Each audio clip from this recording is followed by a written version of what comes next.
పంచాక్షరి రావడం వెళ్ళడం నువ్వు చూసావుగా. పంచాక్షరి ఎప్పుడో చచ్చిందిగా. చచ్చింది ఎలా వస్తుంది? పంచాక్షరి చనిపోయింది, కానీ ఆ దేవత మీద భక్తితో పంచాక్షరి ఆత్మ గుడిని, గుడిలోని నిధిని కాపాడు. దాని కారణంగా నువ్వు నిధిని తావలేకపోతున్నావు. గుడి చుట్టూ తిరుగుతున్న పంచాక్షరి ఆత్మని మనం గుడిలోనే భూస్థాపితం చెయ్యాలి. అమృత గడియల్లో ఈ ఆత్మ జీవాత్మలో కలిసింది. ఆ పరమాత్మని పిలిచిందా నాశనం, సర్వనాశనమైపోతాం. ఆ అమృత గడియల్ని యమ గడియలుగా చేసి ఆత్మ జీవాత్మని వేరు చేసి ఆ పంచాక్షరి ఆత్మని ఆషాఢ శుద్ధ పౌర్ణమి నాడు ఆ గుడిలోనే భూస్థాపితం చేస్తా. ఇది నా ఆన. ముందు ఆ జీవాత్మ ఎక్కడుందో కనుక్కొని భూస్థాపితం చేస్తా.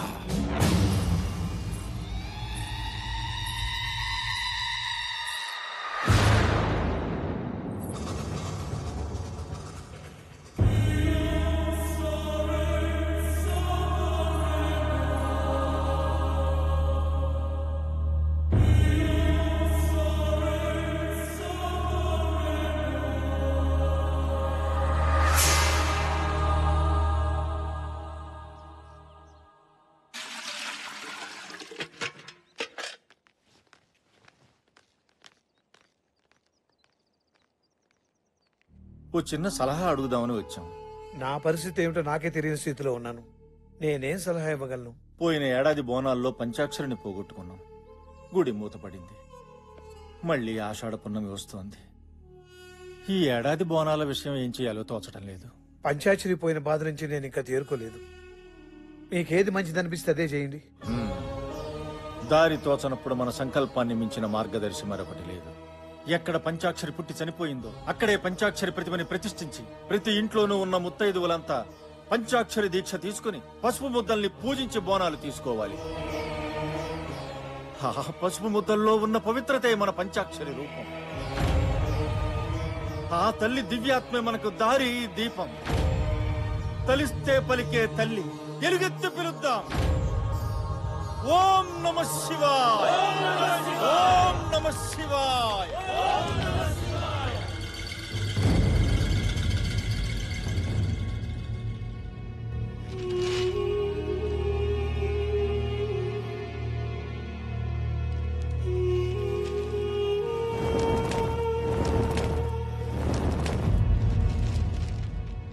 బాబు శ్రీరామ్, ఏంటి మావయ్య? హనీని తీసుకెళ్లి రేపు మా అన్నయ్య ఇంటి దగ్గర దిగబెట్టరా. ఏమైంది మావయ్య? ఎల్లుండి ఆషాఢ పౌర్ణమి. పోయిన బోనాలకు నా పంచాక్షరిని పోగొట్టుకున్నాను. ఈసారి ఈ బోనాలకు మన ఇంట్లో ఏం జరుగుతుందని భయంగా ఉందయ్యా. నానా, మమ్మీకి ఇంకా ఐస్ క్రీమ్ కొందాం. అలాగే. పాపా, మీ అమ్మ ఎక్కడుందమ్మా? మా ఇంట్లోనే. మీ ఇంట్లో ఉందా?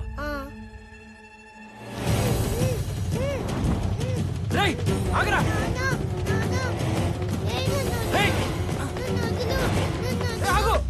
ఈ రక్తంతో రాస్తే కాల్చే వస్తుంది. నువ్వేం గుబులు పడకు. అన్నా, అన్నా, ఏంద్రా? నువ్వు చెప్పినట్టే పంచాక్షరి కూతురుని తీసుకొచ్చానన్నా.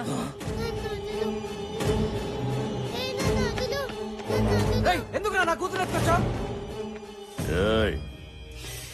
నాకు నిజం చెప్పరా. నీ ఇంట్లో ఉన్న ఆ పిల్లెవరో నాకు తెలియాలి. చనిపోయిన నా భార్య గురించి అడగడానికి నువ్వెవర్రా? నీ పెళ్ళాన్ని చంపింది నేనేరా. ఆత్మ జీవాత్మ ఉన్నాయన్నది ఎంత నిజమో, రూపాన్ని పోలిన రూపం ఉండటం కూడా అంతే నిజం. పంచాక్షరి ఆత్మని రప్పిస్తా, అదే రూపంలో ఉన్న జీవాత్మని రప్పిస్తా.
त्रिलोचनाय हस्ताङ्गरागाय महेश्वराय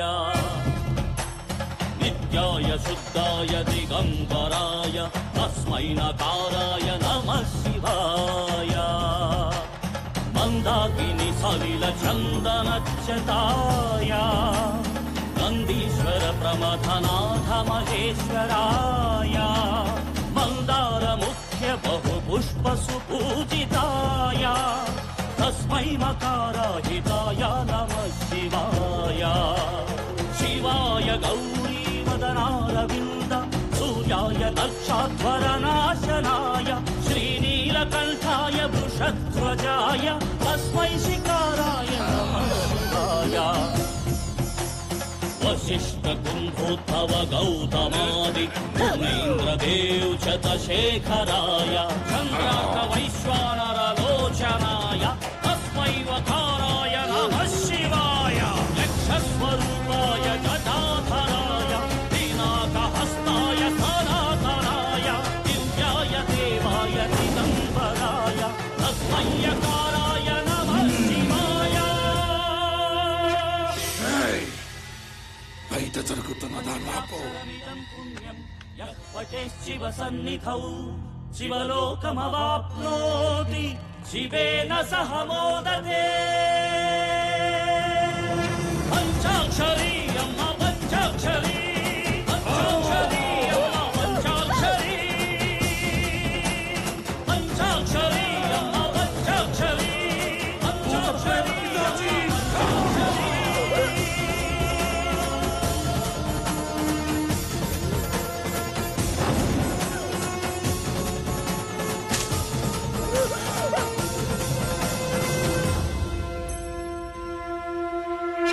ఆపండ్రా పూజ. దేవత లాంటి మన పంచాక్షరిని బలి తీసుకున్న ఈ గుళ్ళో పూజలు చెయ్యొద్దు. పంచాక్షరి చనిపోయిన తర్వాత గుళ్ళో భక్తులు కూడా చనిపోయారు. ఊరికి అరిష్టం అని గుడిని కూడా మూసేశాం కదా. నిజమేనండి, కానీ ప్రతి ఏడు అమ్మవారికి బోనాలు తెస్తున్నాం. ఇది ఎన్నో ఏళ్ల నుంచి వస్తున్న ఆచారమే. ఇదేంది? ప్రతి సంవత్సరము ఈ పండక్కి పంచాక్షరి ఉండేది. ఆ పంచాక్షరికి ప్రతిరూపమే ఈ పసుపు ప్రతిమ. మా సంకల్ప బలంతో పూజలతో ఆ పంచాక్షరిని మళ్ళీ రప్పిస్తాం. పసుపు ముద్దలు చేసి పిలిస్తే పంచాక్షరొస్తదా? గట్లయితే మీకన్నా ఇంకా పెద్ద పసుపు ముద్దలు చేస్తా. సచ్చిన మా అయ్యొస్తాడా? అయ్యా, పంచాక్షరి తల్లిని అలా అనద్దు. పంచాక్షరి తల్లి మళ్ళీ నా కడుపును పుట్టచ్చు. పంచాక్షరి మళ్ళీ పుడుతుందా? అది నీ కడుపులో ఉందా? ఏ పంచాక్షరి, నా చేతుల్లో చావడానికి మళ్ళీ పుడుతున్నావా? ఏయ్! పంచాక్షరిని నేనే చంపినా.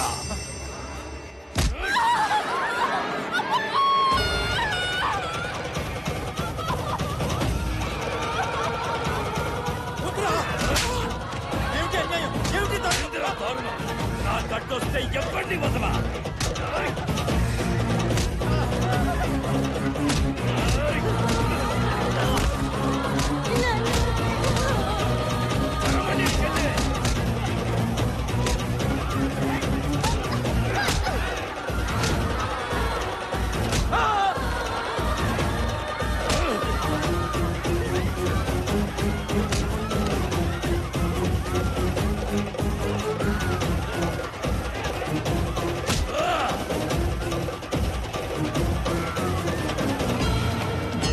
నాకు అమ్మోరికైనా ఆదిశక్తికైనా చేతులెత్తి మొక్కడం తెలవదు, కాళ్లతో తొక్కడమే తెలుసు.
అమ్మా అభయదుర్గాదేవి అమ్మా అమ్మా